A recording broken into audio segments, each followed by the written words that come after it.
Você já parou para pensar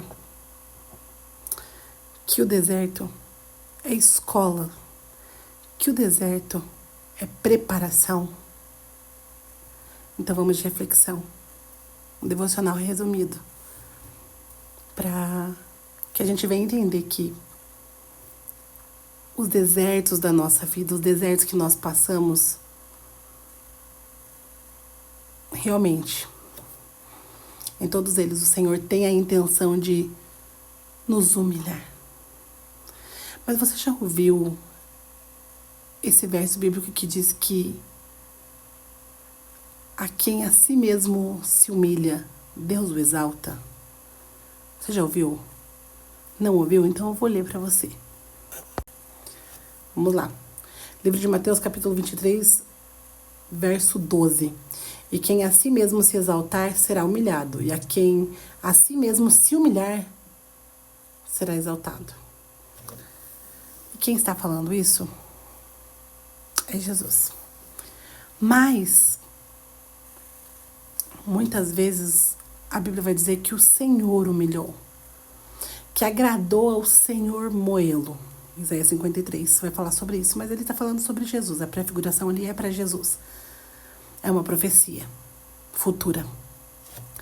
Mas quando nós vemos que o próprio Deus está humilhando, nós entendemos que quem permite a humilhação, quem está mandando esta provação, ele tem uma intenção com isso, você sabia? E a intenção do Senhor é nos ensinar. Toda vez que passarmos por desertos, grave isso no seu coração. É para que haja ensinamento.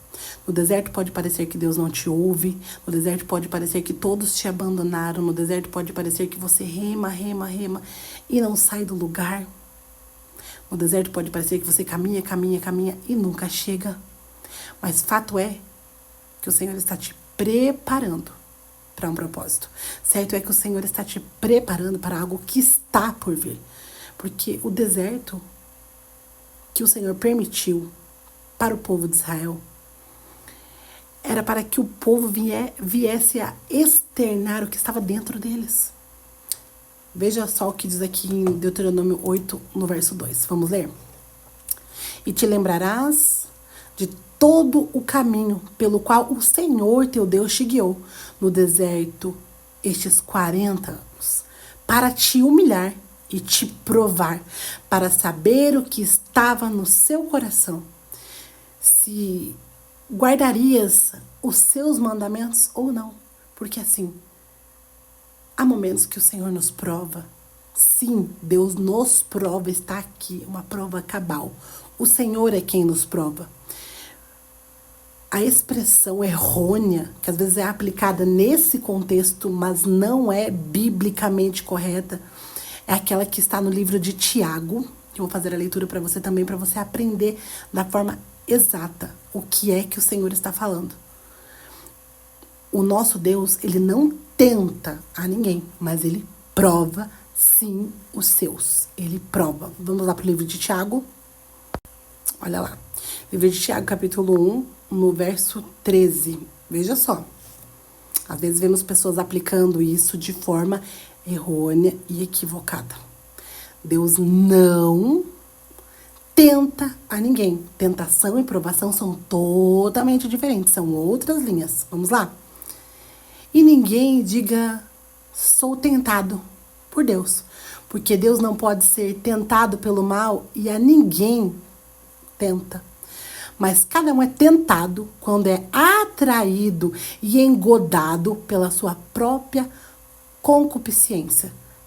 Depois, havendo a concupiscência concebido, dá a luz ao pecado. E o pecado, sendo consumado, gera morte. Então, o que nós entendemos aqui? O engodo vai falar sobre um embramar, um enrolo. Algo que você está ali envolvido.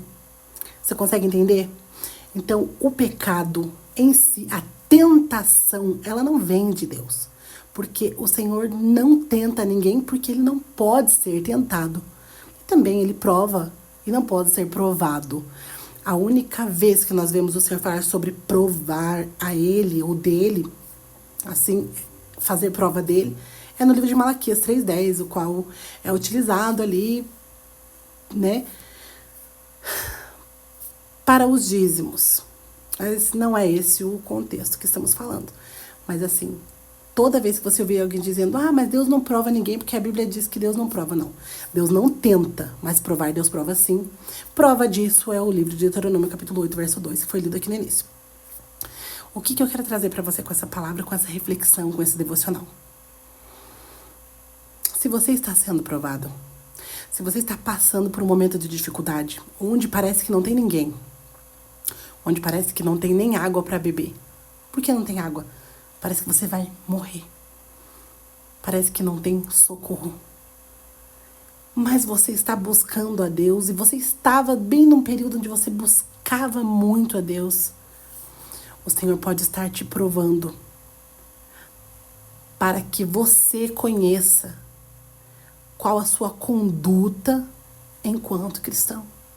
O que está verdadeiramente no seu coração. Porque você vê que a palavra tentação aqui do livro de Tiago, agora estamos aqui no livro de Tiago, no capítulo 1, no verso 14, vai dizer assim, mas cada um é tentado quando é atraído e engodado pela sua própria concupiscência. O que é isso?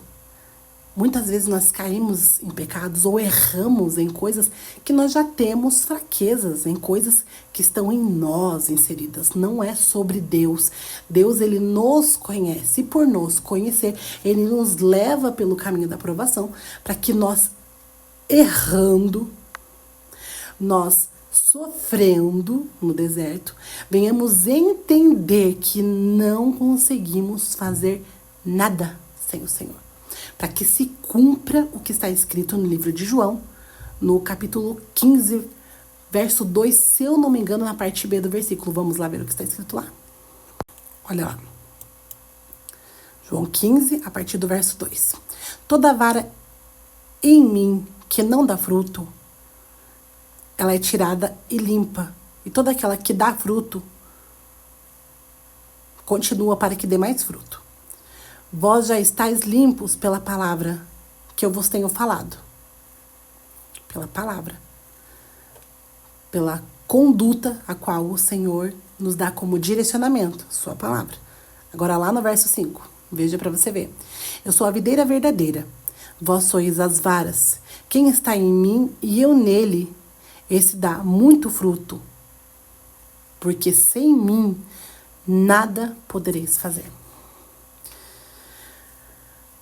Aí nós entramos nessa palavra que parece tão complexa, mas que é tão real. Nós precisamos estar ligados em algo. Se a sua vida estiver ligada no que é ruim, no que é pecado, certamente a morte virá subitamente.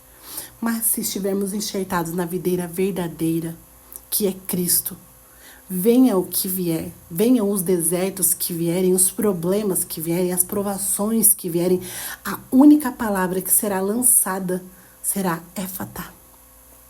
Abra-se. Abra-se as portas. Abra-se aquilo que está fechado. Você não precisa temer a nada, nem a ninguém. E voltando lá para a nossa base do devocional. A chave aonde iniciamos a nossa conversa. Entenda uma coisa. Por mais difícil que esteja, por mais complicado que esteja sendo o seu dia a dia, o seu viver, ou tenha sido a sua vida até aqui, que parece que você luta e não sai do lugar. Tenha certeza que deserto tem tempo e hora marcada para acabar. O Senhor não põe ninguém no deserto para que morra lá, para que permaneça lá. O Senhor nos coloca no deserto para aprendermos, para entendermos quem nós somos, para que vejamos as nossas debilidades e, corrigindo-as, venhamos a estar enxertados nele e venhamos a vencer as provações na força do poder dele, porque afinal de contas, sem ele, nada nós vamos conseguir fazer. Amém? Fique com essa palavra para o seu coração. O deserto não vai te matar. O deserto não vai te destruir. O deserto vai te levar ao propósito. Você gostou dessa palavra? Receba em nome de Jesus.